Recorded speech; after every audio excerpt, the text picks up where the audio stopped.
morning, audience. Hi, Chitra. So happy to be on the stage with you once again. Always a pleasure, Vinita. It's always lovely. We start chit-chatting together when on stage, so you'll have to tell us when to stop. We just start off. We forget that we are on stage. So our topic today is All the World's a Story, taking off obviously from Shakespeare's All the World's a Stage. Men and women are merely players, and they make their exits and entries. So I would say all the world's a story. Men and women are the mere writers of those stories, the writers and the tellers of those stories, and they have their beginnings and their endings. But do stories really have beginnings? Do stories really have endings? These are some of the questions that we'll discuss with Chitra here. We will wind up the session, say, about 15 minutes before time so that you have enough time to ask questions. So a bit about Write India. How many Write India participants are here today? Would you please put up your hands? Wonderful. Okay, great to see you guys. Wave so we can see you. And how many Write India winners? We have some Write India winners sitting here as well. Oh, there you go. Congratulations. Oh, there they are, yes. So these are, you are season 1 winners. Season 1 winners of Write India. And there are lots of season 2 winners also. Maybe some of them are coming because a lot of them told us that they will be here today. They are very enthusiastic to see you. And since Chitra is the author of the month for Write India, and Write India, as you know, is a project that we started with the Times of India in association with celebrity authors to encourage the habit of writing stories. Short stories is what we've started off with. And I see no reason to really change from there because short stories is what people love writing. And over the 1 year of season 1, we collected about 25,000 short stories, which was an amazing number. And this year, I'm not revealing the numbers right now, but I think we are going to be doing better than we did in this first season. So stories are a great way of engaging attention, as we all know. They are a great way of reaching across a message because they touch the right side of the brain, and that is where the messages stay. So the brain takes in your facts and figures, but the only way they stay glued in the mind is with the help of stories, because we love to follow people. We are interested in people, what happens to them, and that is the way that stories stay stuck in your minds. Stories emanate from communities, they emanate from traditions, they emanate from religion, they emanate from families. Each family has its own story. Individuals have their own stories. Businesses also have stories. As smart business managers, use those stories to tell you the story of an organization, or to encourage you, inspire you, or to make some organizational changes. So stories can be used in various ways. And we all have stories to tell. I don't think there'll be a single person here who doesn't have a story of his or her own, and not just one, but several stories. And when you have a story, you have to tell it, because a story that is not told dies. And after a story dies, we kind of lose our moorings, and we don't know what to do with ourselves. So our life is full of stories, and amazingly so. So without talking too much, I will hand over the mic to Chitra, and I want to ask you, is that right? Does everyone have stories, or do the writers, the authors, have more stories than any other individual? That's a great question, Vinita. In fact, my novel, One Amazing Thing, now available in India also, is based around that premise. In that novel, in the beginning of that novel, a group of people, it's set in the US, and it has people of various different backgrounds, and they go to an Indian embassy to get a visa to come to India. They don't know each other. They've just landed at the visa station. And as they're waiting at that visa office, a major earthquake strikes. And now they're trapped in that basement in a very life-threatening situation. They try to escape, but that makes the building collapse even more around them. So they know they can't do anything. They're panicking. So one of them suggests, let's tell each other a story out of our lives, something really important that made us who we are today. And right away, everybody thinks this is a terrible idea. And one of them says, I don't even have a story to tell. What am I going to talk about? And then the character says, I don't believe that's true. Everyone has a story, at least one amazing thing. And when I was writing, we'll talk more about the writing process later. But as I was writing, I don't always know what's going to happen in my stories. But as I wrote that line, it was kind of like a resonance went through me. And I understood that that is what this novel is going to be about. One amazing thing, each one having at least one amazing story. And as they're telling their stories to each other and listening to their stories and understanding, from a group of strangers, they are transformed into a community that cares for each other. So I think that some of the things I wanted to say in that book is, yes, everyone has a story, although we don't always recognize it. So we have to take a little bit of internal time to recognize our story. And then, of course, there are other stories floating in the air around us. And we have to be sensitive to those stories, and they will begin to come to us. And also that the sharing of stories creates a community. That's really important. And I've had a lot of experiences, especially when I was volunteering after Hurricane Katrina. A lot of the survivors came to Houston, and I was volunteering with them. And when they shared their stories, I could see the power of story, and I could see that how them telling and me listening made us into a caring community. Isn't it amazing how tribes and cultures across the world, even though the names and the venues may change and mannerisms may change, but the stories that people tell, the people have the same characteristics. The heroes and the villains have the same characteristics all over. So whether it is in India or anywhere, or a tribe anywhere, somewhere deep in the African forests, the characteristics of the villains and the heroes will remain the same. So there is that deep connect that stories bring to us. Yes, I think there's two interesting things to think about. One is that storytelling, as far as I know, is a uniquely human activity. It's the way in which we make sense of our world. And therefore, storytellers have been there like way back in time, as far back as we remember. If we look at the ancient cave paintings, there are paintings of storytellers telling stories, people sitting around the fire. And now we tell our stories in many different ways, including on social media. We tell, flash fiction. It's just amazing. But that desire to communicate, to tell a story is very important, because through stories, we are making sense of our world. Things that don't make sense, when we see them as stories, they begin to make sense. And in situations where we feel disempowered, when we can tell a story with us in it, usually as the main character, it is very empowering. So I think stories do so much. It's just quite amazing, even like physically, what stories do to our brain. And I know you were talking to me about that as well. Yeah, narrative imagining is, I think, an integral part of our brains and the way we think about the future, the way we think about everything. For instance, you're just sitting bored and you look at a chair, and it could just be a chair, or you start building a story around it, thinking, okay, this chair is lying here in the LitFest. Can you imagine who are the celebrity authors who must have sat on it? And so without even knowing, every day, when we gossip, when we share things that happen in our lives on a daily basis, we are telling stories all the time. We are really doing. So can you imagine when 25,000 stories came to us, how fascinating it was for us to sit and read them? I'm not saying all 25,000 were just as good, nor did I read all 25,000 of them, impossible.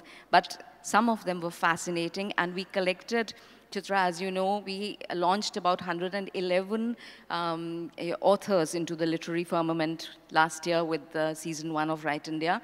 And can you imagine, the stories that came to us came from 2,800 cities in the country. That's amazing. That's amazing. 2,800 cities. And we were tickled to see names of cities and towns we'd never heard of before.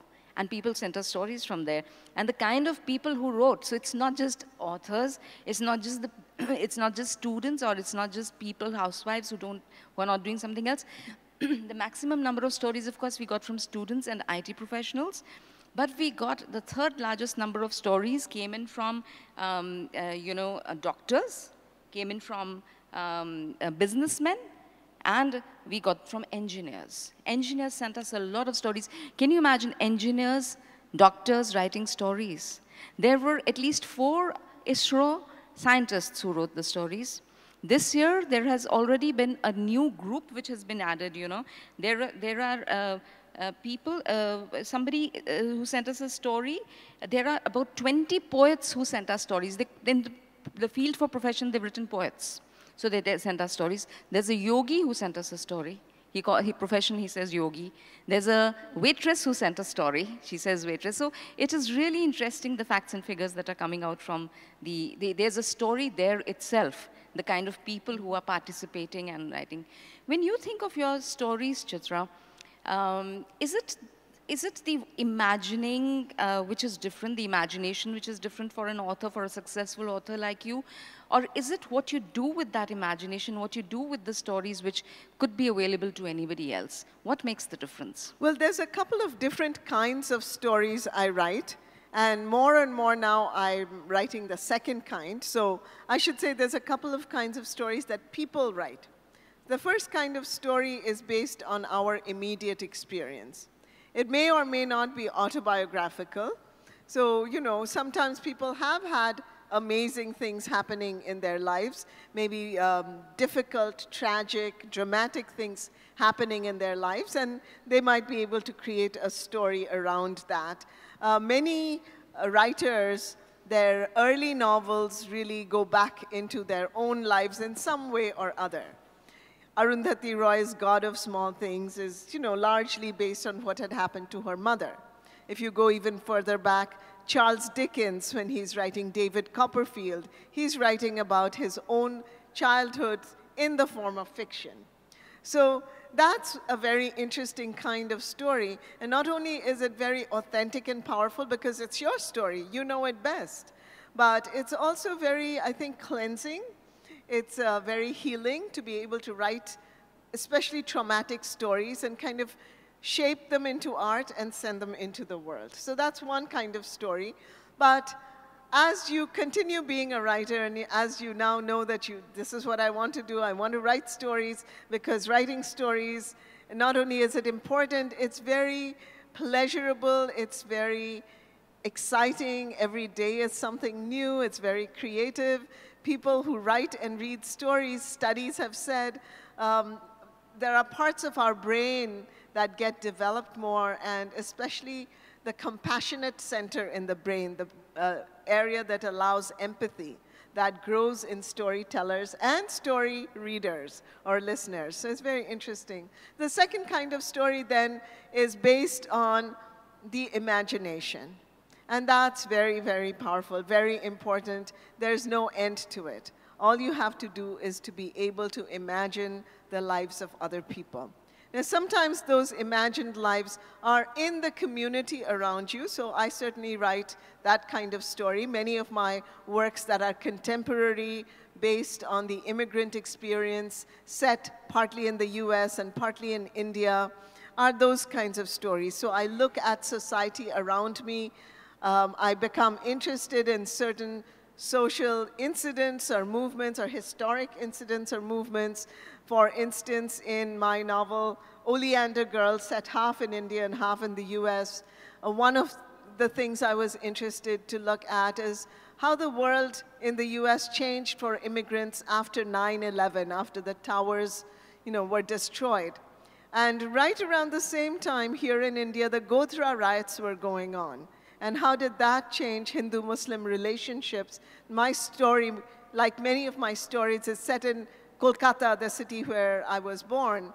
And even all the way across the country from the Godhra riots, there were serious implications. So I was looking at these social, political angles. But also then there are timeless topics that I'm interested in. And one of them in Oleander Girl is the relationship between mothers and daughters. And this daughter, her mother died in childbirth, and yet she thinks of her a lot. And how does that happen? And sometimes when we're writing, we go into whole other fields. So one of my favorite novels of my own that was really challenging to write, but that I was really happy with, is Palace of Illusions, based in the world of the Mahabharata, in the time of the Mahabharata, told from Draupadi's viewpoint. And there I was completely in the world of the imagination. I did do a lot of research, a different kind of research, reading many versions of the Mahabharata. And the result was a whole other kind of story. So it was a story where the bare bones of that story were already given to me. And I had to stay. I wanted to stay. I decided. Other people have made different decisions when writing about mythology. But I wanted to stay very close to the original Mahabharata. So I was telling a story, but like the boundaries were already given to me. And that was a special kind of challenge and a special kind of pleasure to say, okay, I'm working within this. How can I still make it original and different? So these are just some kinds of stories. And really, our stories, as we put them in books, they have beginnings and endings. But I think the story goes on. Yeah. I must say that Palace of Illusions is my absolute favorite where your books are concerned. It's the book I go back to. In fact, one of my most favorites, why only out of your books. It's the book I keep going back to. And I know a lot of people who totally love it. So it is so fascinating to be hearing the story of the Mahabharata through Draupadi's voice. And you gave her a voice and you gave her the persona of a very strong woman who makes her own choices, and everything that happens because of the choices that she makes, which is fascinating. All your books have these very strong women characters, and you deal with this theme of mother-daughter relationship again and again through your books. Any particular reason for that? Well, I think my own relationship with my mother was a very strong one. For many years of my growing up life, she was a single parent. She brought up myself and my two younger brothers. So she was a big influence in my life. We did not always have, you know, a lovey-lovey relationship. Yeah, nobody does. There was a lot of conflict. But when I look back on her life and thinking about her, she's now passed away. I'm just amazed at how strong she was, how well she brought us up, how hard she fought to bring us up according to her values. Yes. And I guess, you know, that's why really, you keep going back to it again and that's again. one of the reasons. Yeah. Now, I also like, I think that's what made me interested in this mother-daughter relationship, or let's say a parent-child relationship, which no matter what is the oldest relationship you have in your life, and in the case of the mother and the child, it's a relationship that begins before you're born. I mean, how special is that? Now, this relationship changes in different times, in different places, in different families, and certainly because of immigration. And my latest novel, Before We Visit the Goddess, looks at the effect of immigration on mothers and daughters. Or that really deals with all three things that you spoke about, you know, the mothers, daughters, the difficult relationship, different places, immigrants, and deals with all of it. But interestingly, all three women there, and maybe women in some of your other novels also, they keep going back to something as traditional as cooking to assert their power, particularly in Before We Visit the Goddess. So what other tools of asserting the power does a strong woman have? Why do they keep going back to cooking Well, in books? Before We Visit the Goddess, it's about a grandmother, a mother, and a daughter. And the grandmother is of my own mother's generation. She's around college age right after independence, a little after independence of India. And she wants very much to be her own woman and be successful and stand on her own feet. And there are not many venues for her. She does go to college, but it doesn't work out the way she thinks she will. And she has this deep creative need, and she has a talent. She's a very talented sweet maker, as was her mother before. So for her, that becomes a venue. Her daughter, after many ups and downs, she's in America, and she will become a food blogger. So she's doing the same thing completely in her own way, and she is cooking fusion food. Yeah. Now her daughter is going to go a whole other route, and she says, cooking is not my thing.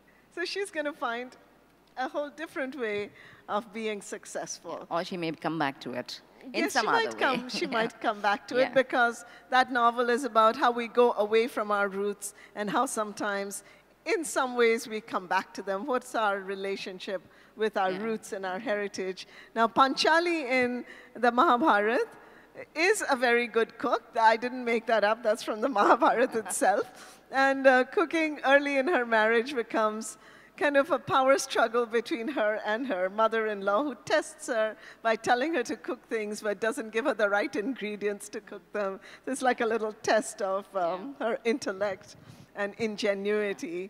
But otherwise, Panchali is powerful in in other ways. Yes. So, Chitra, when stories are drawn from so much that is autobiographical, that is within us, that is part of our lives and the people that we meet, can there come a time when stories dry up? That's a very good question. And what I think, and I talk to my students about it. Yeah. A lot of people who write very popular first novels are scared of writing a second one, like Elizabeth Gilbert. After writing Eat, Pray, Love, for a long time she said she was very scared of writing again. Yes. Now, so let's hold off to this on the second one. So the first thing is that I tell this to my student, when we are writing, the inspiration might be autobiographical, but at a certain point, we are the writer. And that's our first job. We're an artist. We're creating a product, an art product. And so we have to be able to separate the story from the origins of the story and see it as a construction. And we need to understand certain things about the story, such as what is going to create suspense? How do we build conflict?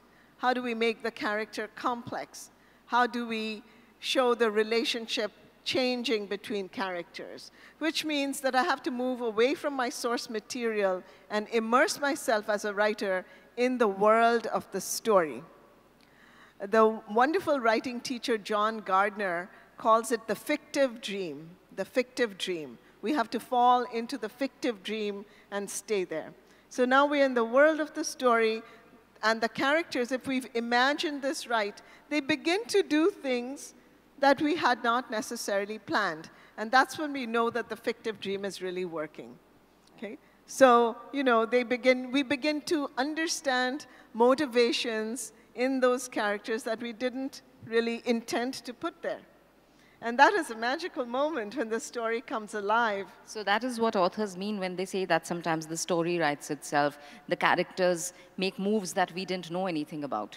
That puts it in context, because otherwise it sounds pretty weird when they say it, Well, sometimes I laugh about it and I say that one of the reasons I became a fiction writer is because in my real life, in the real world, I had very little control of what was happening. So I thought, at least in the fictional world, I'm going to control everything. But I realized that no, especially if I wanted the stories to be good, I had to give up the idea of control and really see what comes from inside the character.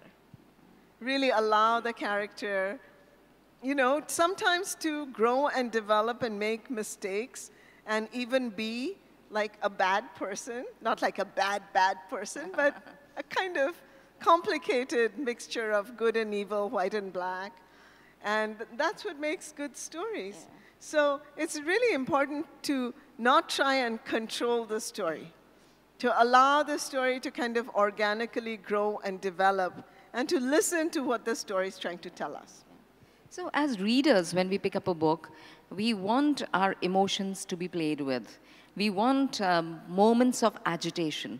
But then at the end of it, we want that everything that fell should rise again, and there should be a happy ending. So what are the elements that go into a story that really appeals to readers? And do you really think about your reader when you're writing your story? Those are all very good questions. So I'll start with the last one. Do I think about the reader when I'm writing the story? At a certain point of writing the story, I have to forget about the reader. I have to be immersed in that fictive dream, and I have to only care about creating a good story.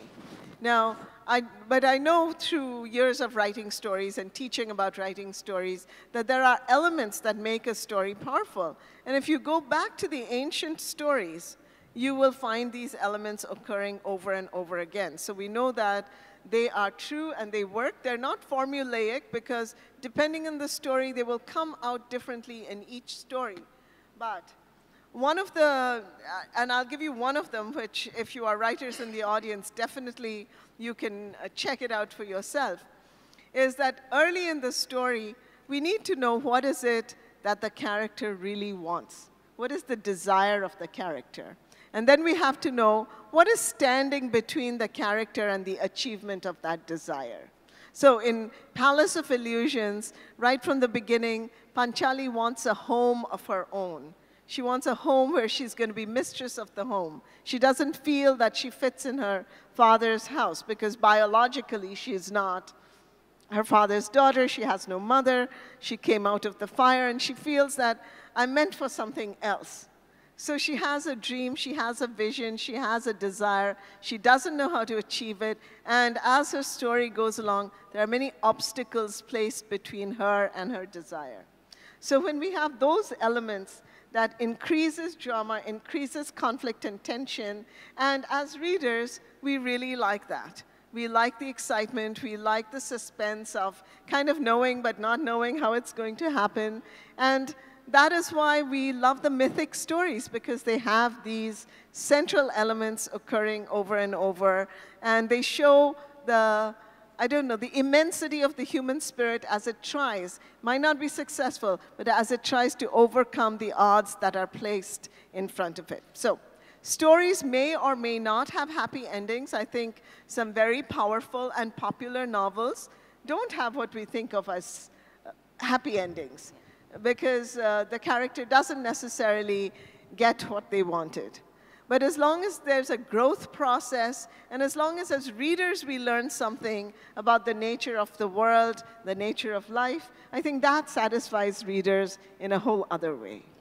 Yeah, sometimes it's the tragic endings that remain with you, and those are the stories that refuse to go away from your mind. That's right. Yeah, but you do feel sad after reading a story like that. Well, you know, Aristotle said this a long time back when he was writing about the power of tragedy and why people love tragedy. And I'm going to paraphrase what he said more poetically. But he said, one of the great pleasures of reading tragedy is that after you read it and you come back to your life, boy, your life looks a lot better. Yeah.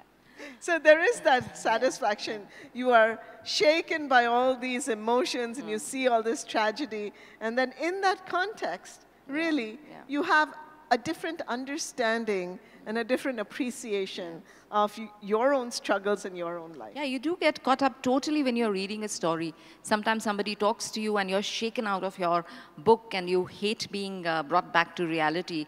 And if you were to read a story like that, yes, I can imagine coming back and saying, thank God, it's not me, it's not happening to me. So, Chitra, I know it works differently for different writers, but some of them say they have a complete storyboard, they have 150 questions for each character, which they answer, and they know exactly what's going to happen from the beginning till the end, and then they structure their story and write in between. Does it work like that for you, or are you a more spontaneous kind of a writer?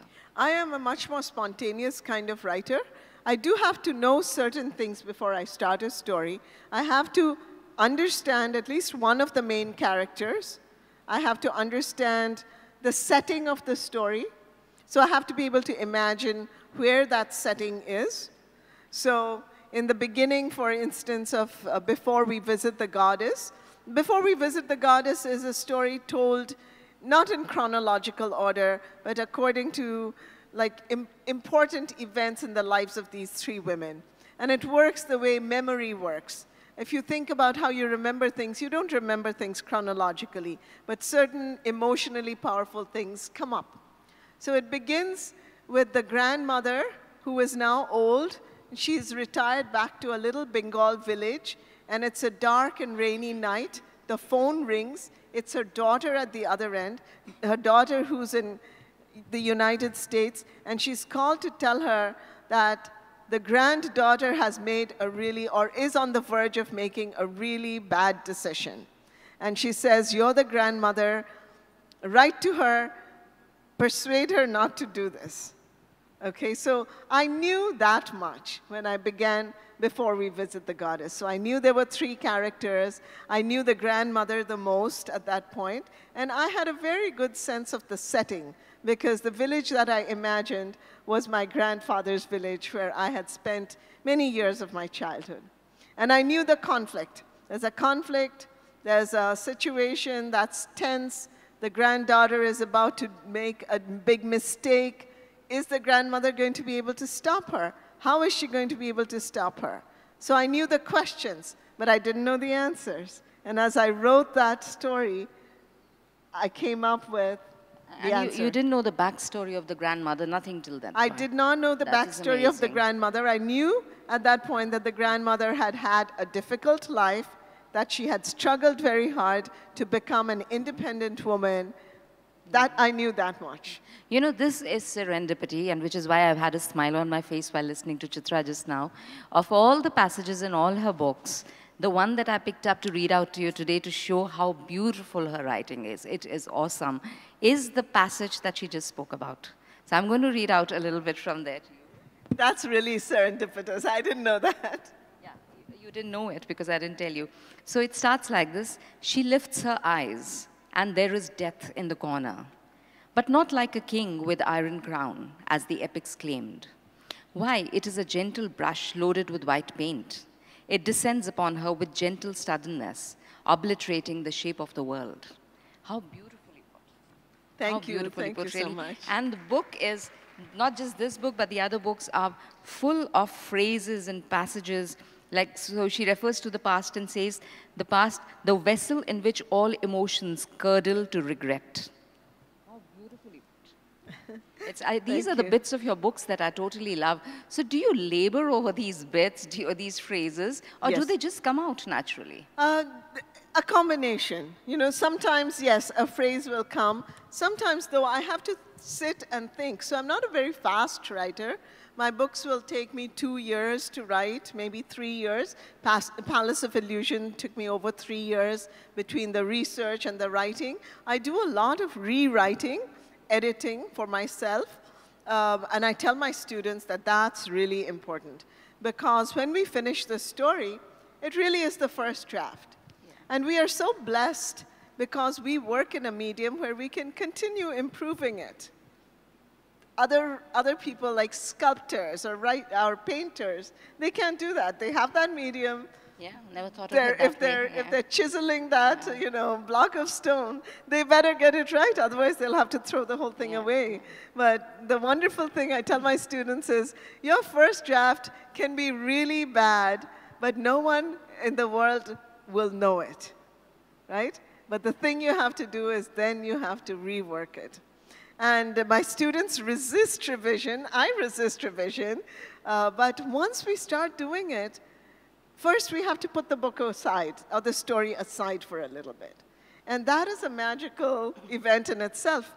And if I know there are writers in this audience, I'm going to ask for a show of hands. How many people have put the stories aside, and when you came back to it, you began to see different things in it? Has that happened to people? Yes, I see the hands go up. Because, right, I write the story, I look at it, and it seems perfect to me at that point. It's like, wow, this story, it came from God right through my computer into the world. It's perfect.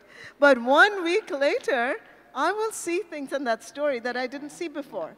And I have to be willing to do that work.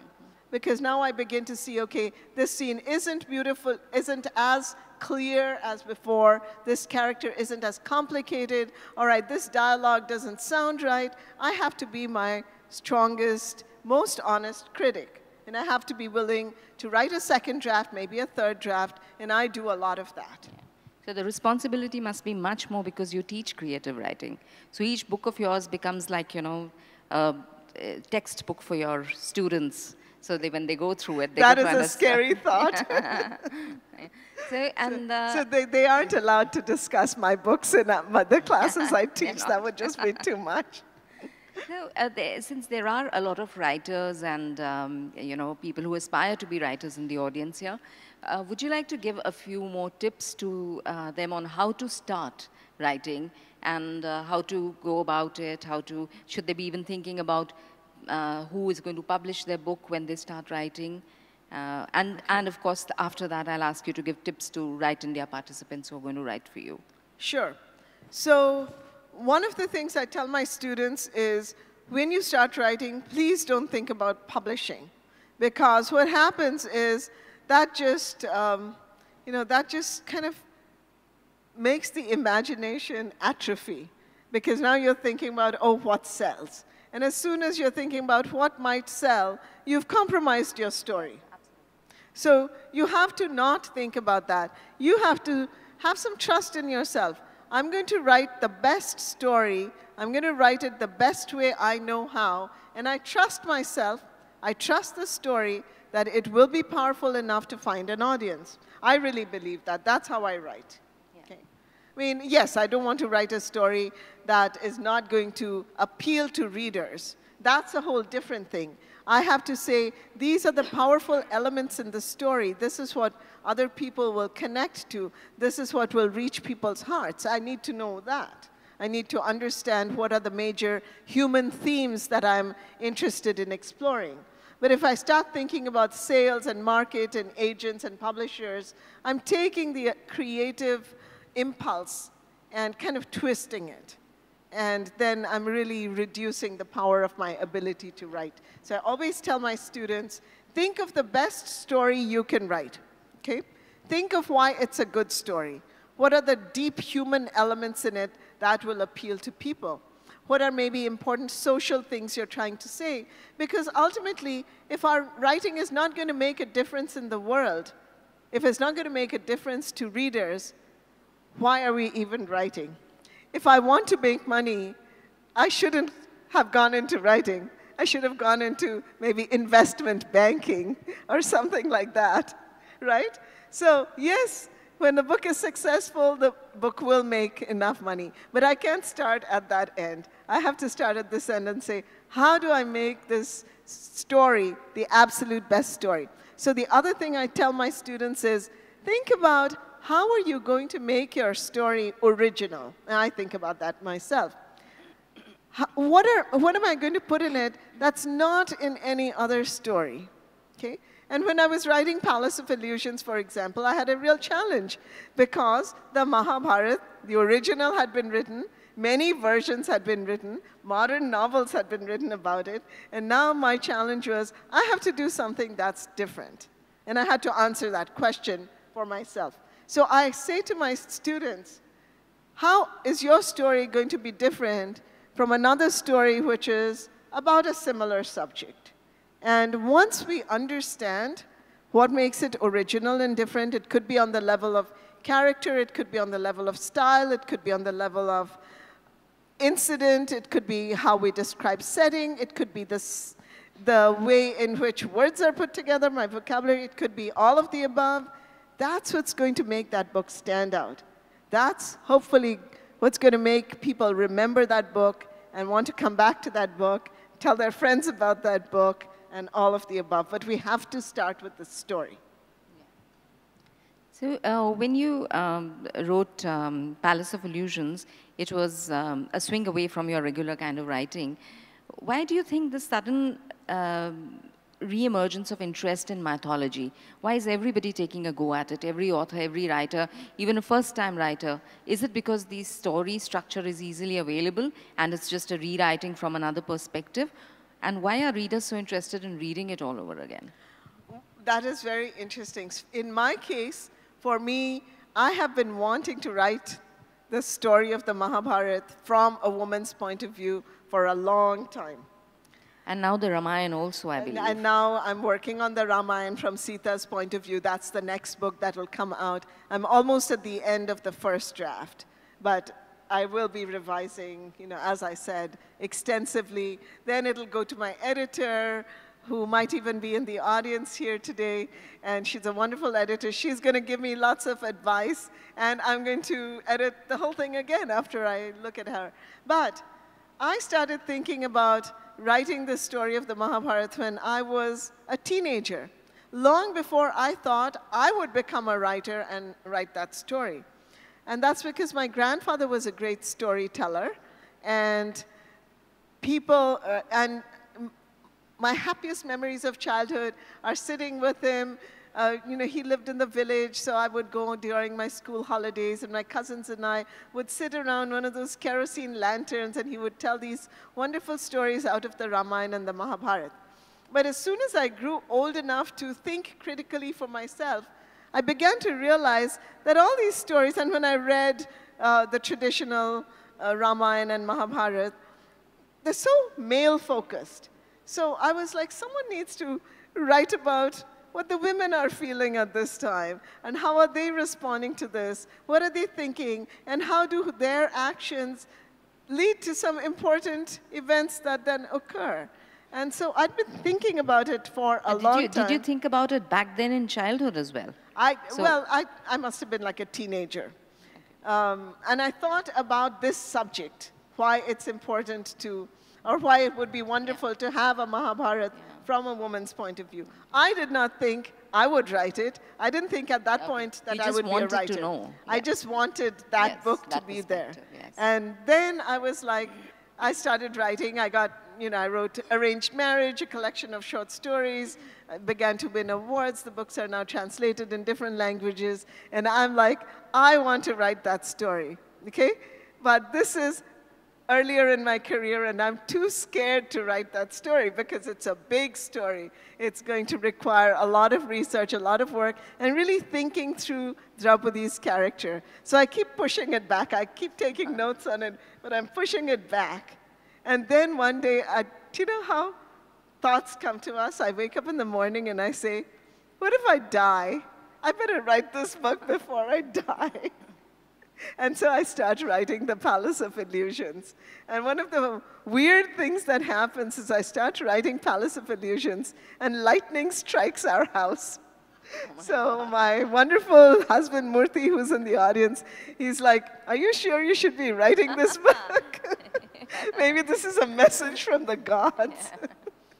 But by then, I'm really deep into that creative process, and I'm like, that must be inspiration, divine inspiration coming. That was a sign, not that God is against it, but that God is with you while you're writing it, probably. That is what I chose to interpret it as. So, a lot of these participants were Write India, and we have participants from the ages of 10 to 90. Just one thing that you asked me that I didn't answer. I think the mythological stories are always powerful. I think we go through cycles in literature, and right now, many people are realizing that power and wanting to tell that story.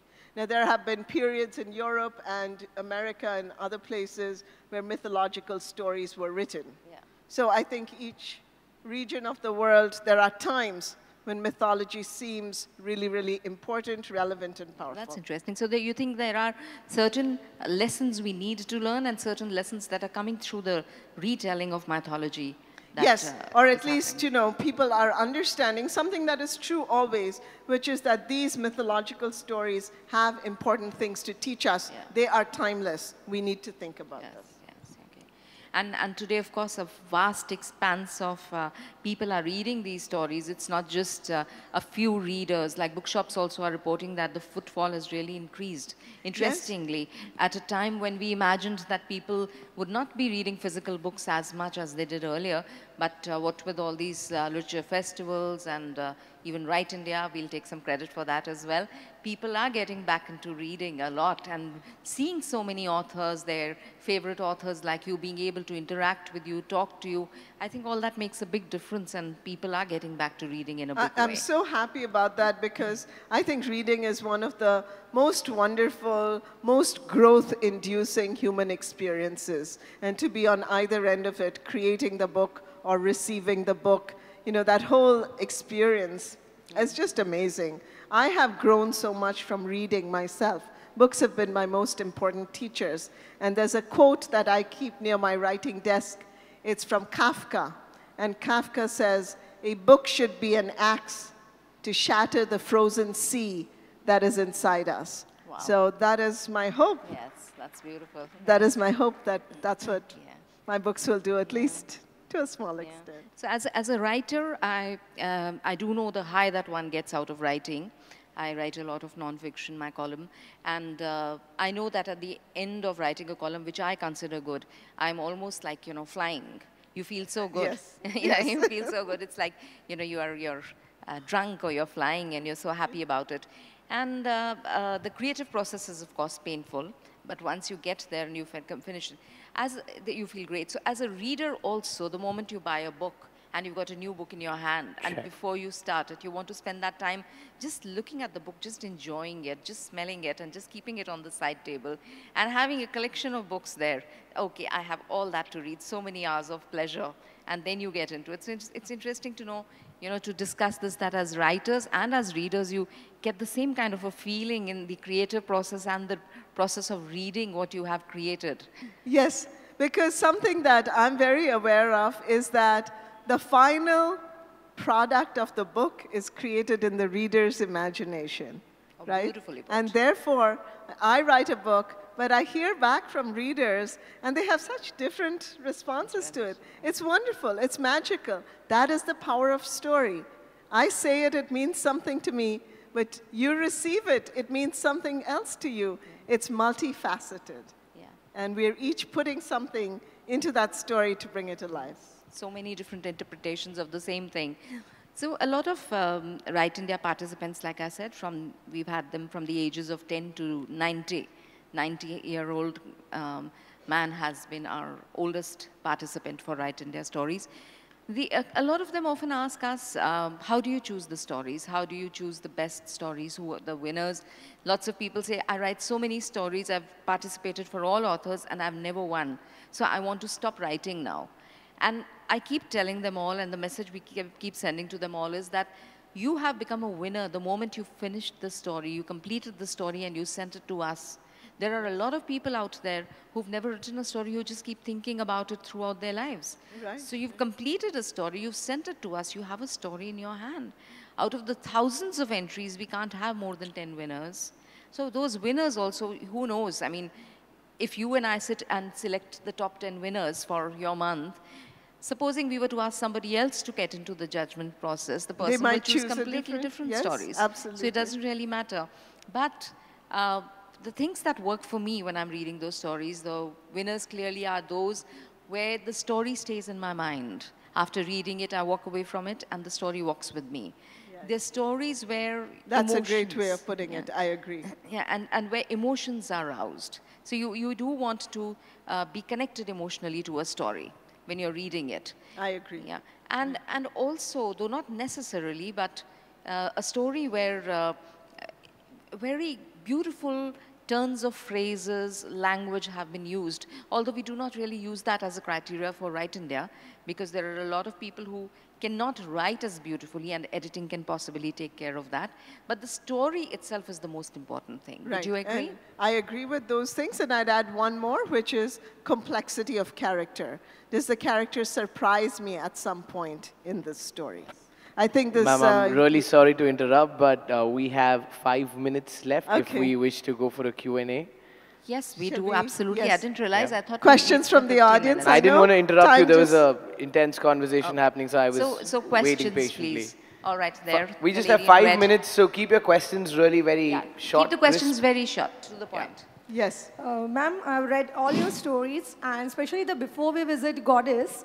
In that, I've seen that you have portrayed one event from different time zone.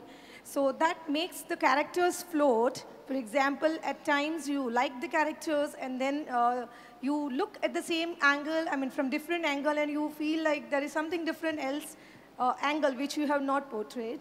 My question is that, ma'am, when I look about all your fictions, they are talking about immigrant experiences.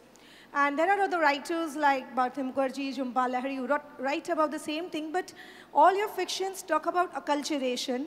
So is acculturation a kind of a remedy for today's multicultural society, which ends all your fictions with an optimistic note? That's a great question. I do write about the immigrant experience. I hope in different books I'm looking at it from many different angles. And the immigration stories are also set in different periods. And I think the whole idea of immigration or migration is becoming even more powerful in a different way because it's such a global world we live in that many people have experienced moving away to a different culture. It could even be within the same country, but if you move to a very different place, you've really migrated from your own comfortable home environment. How does that change us? What are the pluses and minuses? And if you're going halfway into halfway across the world into a whole different culture, that just ratchets up everything and makes it much more intense.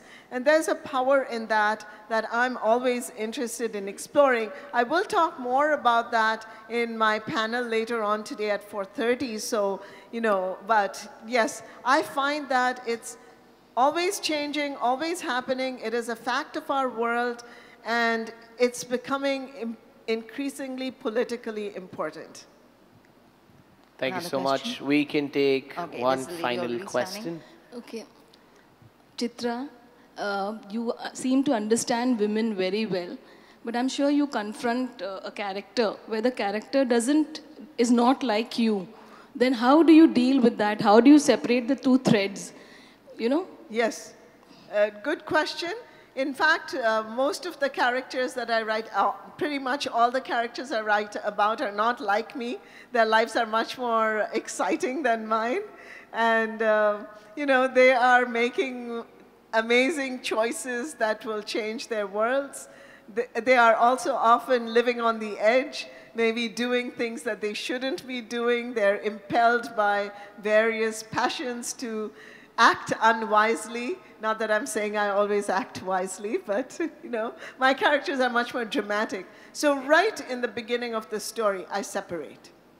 There will always be a little part of me in the character, and I tell this to my students, separate, because once that character becomes too autobiographical, you'll have difficulty making the character take the kinds of risks that the story requires, make the kind of maybe negative decisions that the story requires the character to make.